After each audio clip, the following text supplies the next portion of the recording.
Приветствую всех! В этом видео мы посмотрим на два варианта конструкции дворфийского дробовика. И цель данного видео — выбрать более перспективную из них в плане эффективности и потенциальной опасности для противников. У нас есть две подготовленные вагонетки, и в каждой из них одинаковое количество предметов. Это 3 камня, чтобы добавить вес самой вагонетки. Вот один из них мы видим. И порядка сотни зазубренных дисков. Такое количество предметов позволит увидеть, как они распределяются по коридору после выстрела. На каждом маршруте вагонетки у нас есть серия из 29 импульсных рамп. В конце маршрута препятствия и траншея, выкопанная вниз, куда упадет вагонетка после удара о стену. Здесь не сделан автоматический возврат, потому что цель видео посмотреть на саму механику выстрела, а не на ловушку в целом. И чем у нас отличаются два коридора? Коридор сверху у нас одноэтажный, и здесь в качестве препятствия просто поставлена фортификация. После одного слоя фортификации у меня еще поставлено 2 блока также фортификации. И это сделано для того, чтобы вагонетка не оказывалась случайно после препятствия, когда она в него ударяется. Видимо, из-за большой скорости происходит какая-то ошибка в расчете местоположения вагонетки, и она в ряде случаев оказывается за стеной. Во втором коридоре у нас такая же Т-образная конструкция, но построена из глухой стены. Здесь есть при этом второй этаж с аналогичной уже фортификацией. И перед ней у нас траншея, выкопанная на этаж ниже. То есть в верхнем коридоре у нас вагонетка просто ударяется в фортификацию, и предметы из нее летят по прямой. В нижнем коридоре вагонетка ударяется в стену, и предметы по инерции из нее вылетают вверх и уже летят также направо по прямой. Коридор длиной 65 клеток поставлен здесь, и мы посмотрим, как по нему сейчас предметы распределяются. Начнем с одноэтажного варианта конструкции. Активируем вагонетку.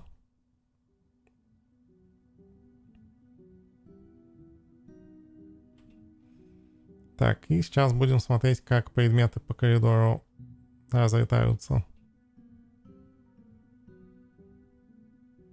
Видно, что значительная часть вдоль стен остановилась. При этом какая-то доля по центру коридора до конца пролетела. Посмотрим на второй вариант.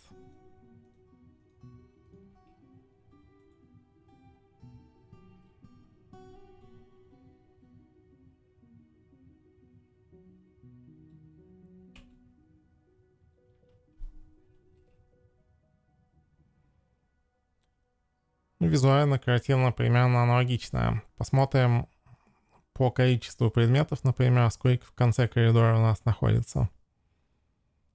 Вот здесь по 5 дисков и десятых дисков в нижней части. А сверху у нас по одному, по 2 диска.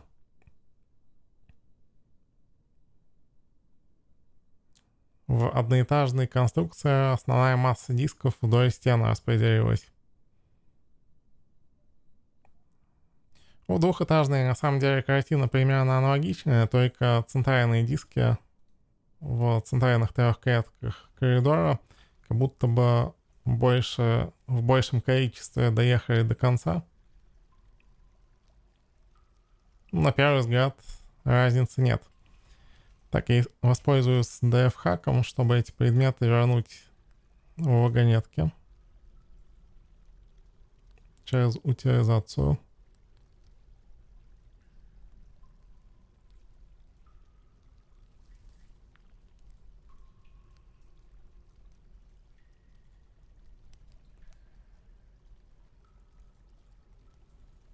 Пока дворфы их загружают, я хочу поставить в коридоре препятствие. И оно будет состоять из глухих участков стены. Начнем, например, на расстоянии 8 клеток от начала ловушки будущей.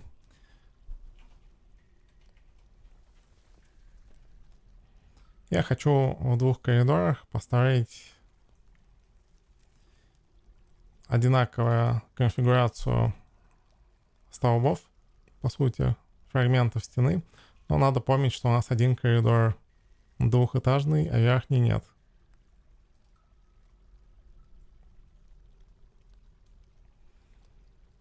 Сейчас какое-то количество здесь фрагментов запланирую. И пока дворфы будут строить, подумаем, какие варианты развития событий здесь дальше могут происходить после выстрела.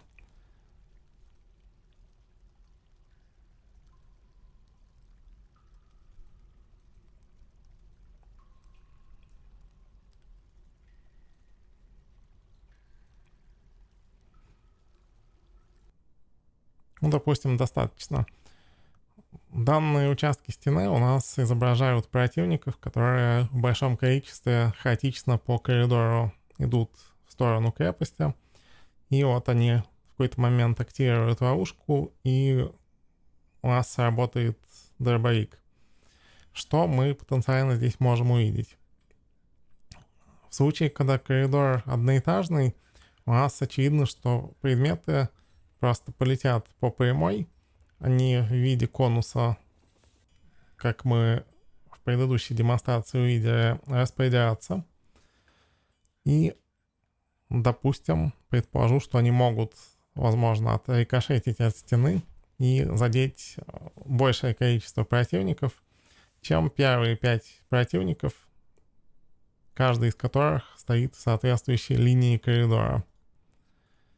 Во втором случае у нас предметы летят над нижним этажом, и потенциально они могут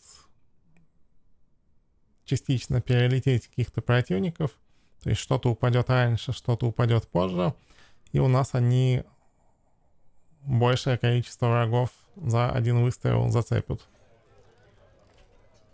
Дворфы за это время загрузили вагонетки, и осталось сделать еще по одному залпу и посмотреть, что будет. Начнем с верхнего.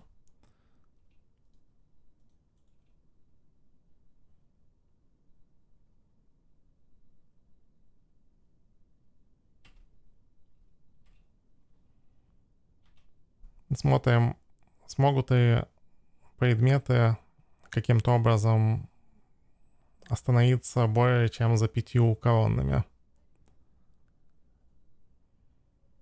Ну вот, видим, что они движутся строго по своей линии, то есть они распределились по 5 клеткам коридора, и в каждом ряду у нас одна колонна получила какое-то количество предметов большое. То есть видно, что перед первыми вообще под 100 дисков остановилось. То есть если у нас по коридору идут враги могут быть в том числе и крупными, то у нас после первого залпа первая линия получит большой урон, а остальные, скорее всего, вообще повреждений не получат. Конечно, у нас могут использоваться более тяжелые предметы, и тогда они по инерции большее количество врагов заденут, так как за счет своего веса они продолжат движение. Но, на мой взгляд, вариант выстрела легкими предметами более интересен. Потому что он показывает, как они распределяются именно по коридору. А в случае, если у нас противники в демонстрации участвуют, то слишком хаотичный результат, чтобы какой-то вывод сделать. Сделаем выстрел второй вагонеткой в двухэтажный коридор.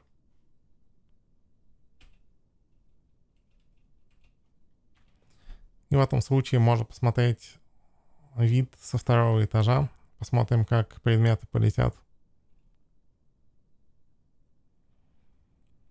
И так как они летят над колоннами и потихоньку падают, здесь картина совершенно другая. То есть мы видим, что первые 5 условных врагов получили свои предметы. Но так как у нас диски зазубренные какое-то время летели по воздуху, то хорошо видно во втором случае, что противники, стоящие за первой линией противников, также получили какой-то урон. То есть видно, что, например, в верхнем ряду только первому противнику что-то досталось, во втором ряду трое, в третьем тоже трое, двое в четвертом и двое в пятом.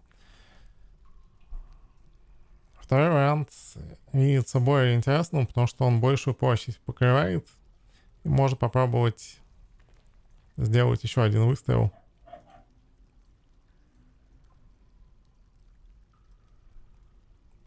Вернул DF хаком обратно содержимое вагонетки. Можно и саму вагонетку вернуть.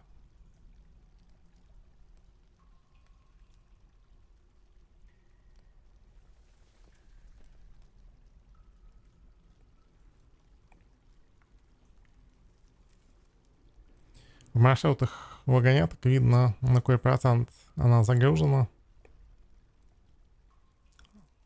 То есть, если предметов очень много в нее кладется, здесь можно посмотреть, сколько еще.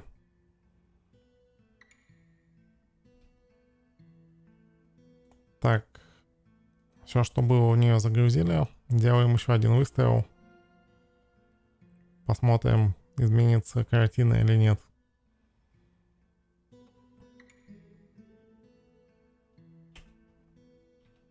Так, вагонетка на рампу выезжает. Смотрим.